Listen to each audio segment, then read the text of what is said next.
हाय dear student, MS class में आपका स्वागत है। होप करता हूँ सब लोग मस्त होंगे, स्वस्थ होंगे। आज का टॉपिक हम लोग लेकर आ गए हैं क्या, साइलेंट लेटर। आज से साइलेंट लेटर स्टार्ट है ना। इनसे पहले प्रोनाउंसिएशन का क्लास हो चुका था, अगर आप उसको नहीं देखें तो जाके चैनल में विजिट करके देख सकते हैं। आज हम लोग स्टार्ट करने चले साइलेंट लेटर। बहुत से स्टूडेंट को क्या होता है, साइलेंट लेटर में प्रॉब्लम करता है। तो आज हम लोग ए से जेड तक जितने भी साइलेंट लेटर है सभी को आसानी से समझेंगे। और आज का पहला दिन ए साइलेंट से। नेक्स्ट वीडियोस में हम लोग ए के बाद बी जो साइलेंट होता है उसको करेंगे, सी जो साइलेंट होता है उसको करेंगे। आज सिर्फ ए को साइलेंट करेंगे, फर्स्ट डे है इसलिए एक एक टॉपिक एक एक वीडियोस में हम लोग समझेंगे, है ना। तो क्या कहता है ये क्वेश्चन, ए साइलेंट कब होता है। साइलेंट को हम लोग क्या किस नाम से जानते हैं, हिंदी में मूक के नाम से, है ना। साइलेंट को हम लोग क्या समझते हैं, मूक। सभी कोई आधा से ज़्यादा अभी डेट में क्या है, इंग्लिश का वर्ड्स यूज करते हैं, हिंदी बहुत कम ही यूज होता है आजकल के डेट में। तो क्या है, ए साइलेंट मूक कब होता है, तो समझते हैं क्या, जब ओ के बाद ए आ जाए तो ए साइलेंट हो जाता है, मूक, है ना। ए साइलेंट हो जाता है या फिर कह सकते हैं मूक हो जाता है ना। तो ए ओ के बाद क्या बोला, क्या ओ के बाद ए, ओ के बाद जब भी ए आएगा तो क्या हो जाता है, ए साइलेंट हो जाता है। विथ एग्जाम्पल समझते हैं ना। बी का क्या हो जाता है, ब, और ओ के बाद ए आया तो ए को नहीं पढ़ना है, ओ का हर्षव और टी का ट, तो ये क्या हो गया, बॉट।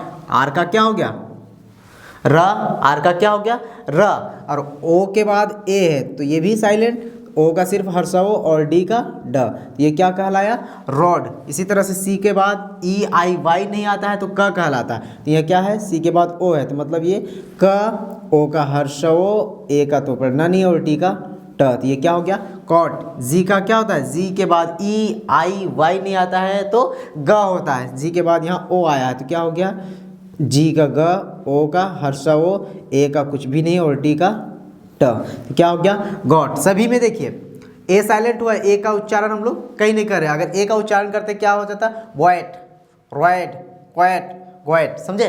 तो मतलब ओ के बाद अगर ए आ जाता है तो ए को साइलेंट कर देना, पढ़ना नहीं है। यहाँ चलते हैं, क्या हो गया, एस के बाद वॉवेल्स नहीं है तो आधा स और टी का, इसमें भी आधा ट है, उसके बाद रमे हर्षव रो, ठीक है, रमे हर्षव रो। आर के बाद ओ है, रमे हर्षव रो, और ए को नहीं पढ़ना और टी का ट, तो ये क्या हो गया, स्ट्रॉट, है ना। एस के बाद वॉवेल्स नहीं आता है तो कैसे पढ़ना, वो हम वीडियोस डाल चुके हैं प्रोनाउंसिएशन का, आप जाके चैनल में जाके देख सकते हैं ना। बी का क्या हो गया, बी के बाद आर है तो ऐसे वाला हो जाएगा, ओ का हर्षव और ए का कुछ नहीं और डी का ड, तो ये क्या कहलाया, ब्रॉड। एफ का आधा फ और एल का लम्हे हर्षव, एल ओ का लम्हे हर्षव लो, ए का नहीं पढ़ना और टी का ट, तो ये क्या कहलाया, फ्लॉट। ये क्या हो गया, स्लॉट, है ना। तो उम्मीद करता हूँ क्या कि वीडियोज आप लोग को समझ में आ गया होगा। आज ये साइलेंट लेटर का फर्स्ट डे है, ठीक है, और वो क्या है, ए साइलेंट है। नेक्स्ट वीडियोज में हम लोग ए के बाद क्या आता है, बी, तो बी को साइलेंट करेंगे, है ना। अगर वीडियो समझ में आ गया होगा और कुछ सीख गए हो तो एक लाइक कमेंट्स तो बनता है, और चैनल में अगर नए हैं तो चैनल को सब्सक्राइब कर ले और बेल आइकन को प्रेस कर ले। क्यों, जब नेक्स्ट वीडियो अपलोड होगा तो सबसे पहले आप वॉच कर सके, सीन कर सके और इंग्लिश आसानी से सीख सके, और आसानी से इंग्लिश भी बोल सकते हैं ना।